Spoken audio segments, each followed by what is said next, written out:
আজকে আমাদের যে রিভিউ পিটিশন সেগুলো সব খারিজ করে দেওয়া হয়েছে। আর এটা ব্যাপারে রিয়াকশন কিছু নেই, রিয়াকশন এটাই যে দেশের বিচার ব্যবস্থাটা যদি পার্টি অফিসে পরিণত হয়ে যায়, কোর্টগুলো যদি কোনো কোনো রাজনৈতিক নেতাদের অঙ্গুলি হেলনে চলতে থাকে, তাহলে সে দেশে এরকমই জাজমেন্ট হয়।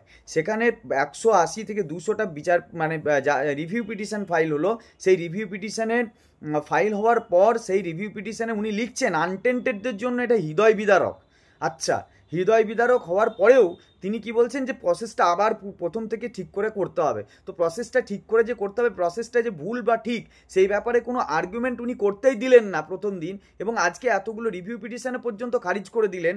এবং সেখানে বলছেন যে আমি প্রোটেকশন দিয়েছি এদেরকে, কি না এজ রিল্যাক্সেশন দিয়ে আবার পরীক্ষায় বসতে দিয়েছি, পুরনো চাকরিতে ফেরত দিতে চেয়েছি। এই ধরনের যে একটা নক্কারজনক জাজমেন্ট, এটা কোনো মানুষে দিতে পারে না, এটা একমাত্র দালালরা দিতে পারে। এবং এই ধরনের জাজমেন্ট একবারে পরিষ্কার কথা বলতে চাইছি আমরা, আনটেন্টেড ক্যান্ডিডেট, যেখানে তিনি আনটেন্টেড ক্যান্ডিডেট লিখে দিচ্ছেন।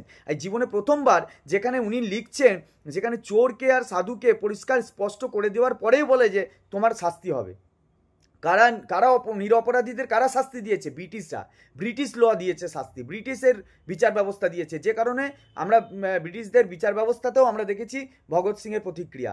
তো সুতরাং আমরা পরিষ্কার মনে করছি যে এই বিচার ব্যবস্থাটা বর্তমানে Bharatvarsha we the people of India, সেই সংবিধানের প্রস্তাবনার প্রথম লাইন, যে পিপল, সেই পিপলদের জন্য নয়। এখন বায়াসড বিচার ব্যবস্থা চলছে এবং এখানে শুধুমাত্র করাপ্টেড নেতাদের বাঁচানো হচ্ছে এবং যারা নিরপরাধী তাদেরকে শাস্তি দেওয়ার জাজমেন্ট হয়েছে। এই রিভিউ পিটিশনে এটাই আমাদের পক্ষ থেকে এটাই প্রতিক্রিয়া। আজকের এসএসসি 2016 প্যানেলের মামলার রিভিউ খারিজ হয়েছে সুপ্রিম কোর্টে।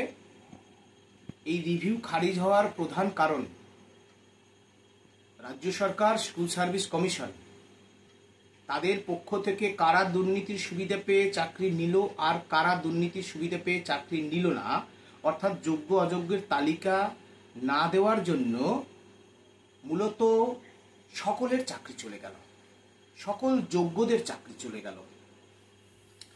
আর 3রা এপ্রিল 2025 সুপ্রিম কোর্টের যে মূল রায়, সেই রায়ের পরিপ্রেক্ষিতে 49 নম্বর প্যারায় যে ফ্রেশ সিলেকশনের কথা ছিল, যারা ডিজেবল আর যারা নট স্পেসিফিক্যালি টেন্টেড তাদেরকে ফ্রেশ সিলেকশন করতে বলা হয়েছিল, তার পরিবর্তে রাজ্য সরকারের যে এমএ ফাইল 17 এপ্রিলের যে রায়, এই এমএ ফাইল করার কারণে মূলত আজকের রিভিউয়ের ফলাফল ডিসমিস এসেছে।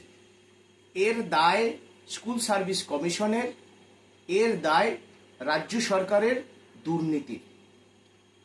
এবং রায়ের ছত্রে ছত্রে লেখা আছে যে স্কুল সার্ভিস কমিশনের ন্যাক্কারজনক ভূমিকার কথা। আমরা বিচার ব্যবস্থার প্রতি আমাদের আশা ছিল, আস্থা ছিল যে তারা তাদের যে পাওয়ার এক্সারসাইজ করে অন্তত যোগ্যদের চাকরি কটা বাঁচাবে। কিন্তু এই দুর্নীতিগ্রস্ত এসএসসির বিরুদ্ধে নানান মন্তব্য রাখলো, untainted teaching and non teaching স্টাফদের দুঃখ হবে সেসব বলল, কিন্তু এই চোর এসএসসির বিরুদ্ধে কোনো পদক্ষেপ গ্রহণ করলো না। উল্টে 6 বছর 7 বছর কন্টিনিউয়াস সার্ভিস দেবার পরেও সুপ্রিম কোর্টের খাতায় কিংবা সিবিআই কিংবা এসএসসি কিংবা রাজ্য সরকার, তাদের খাতায় কোথাও আমাদের দুর্নীতি করে সাদা খাতা দিয়ে র্যাঙ্কজাম করে আউট অফ প্যানেল করে যে আমরা চাকরিটা নিয়েছি তা কোথাও উল্লেখ নেই। তা সত্ত্বেও এই দেশের রাষ্ট্র ব্যবস্থা, বিচার ব্যবস্থা যোগ্যদের চাকরি ফেরাতে পারল না। এটা অত্যন্ত আক্ষেপের। বিচার ব্যবস্থার প্রতিও আমরা ধীরে ধীরে ক্রমশ আস্থা হারাচ্ছি। আর আজকের এই যে করুণ পরিণতি রিভিউয়ে, এর মূল দায়ী দুর্নীতিগ্রস্ত রাজ্য সরকার। আমরা 10 বছর পর কেন পরীক্ষা দেব? আর পরীক্ষা যদি দিতেই হয় এসএসসি 2016 প্যানেলের যারা নট স্পেসিফিক্যালি টেন্টেড আর যারা এলিজিবল আমরা তারাই দেব। তার জন্য আরো সময় চাই, আরো 3 মাস পরীক্ষা পেছান। আমরা পরীক্ষার বিরোধিতা করব না। আপনি যে এসএসসি, আপনি যে এক্সপেরিয়েন্সের নম্বর দিয়েছেন সেই নম্বর 40 করতে হবে, কারণ এক্ষেত্রে আইনগত ক্ষেত্রে কোনো বাধা নেই, কারণ সকল যোগ্যদের চাকরি নিশ্চিত করতে হবে।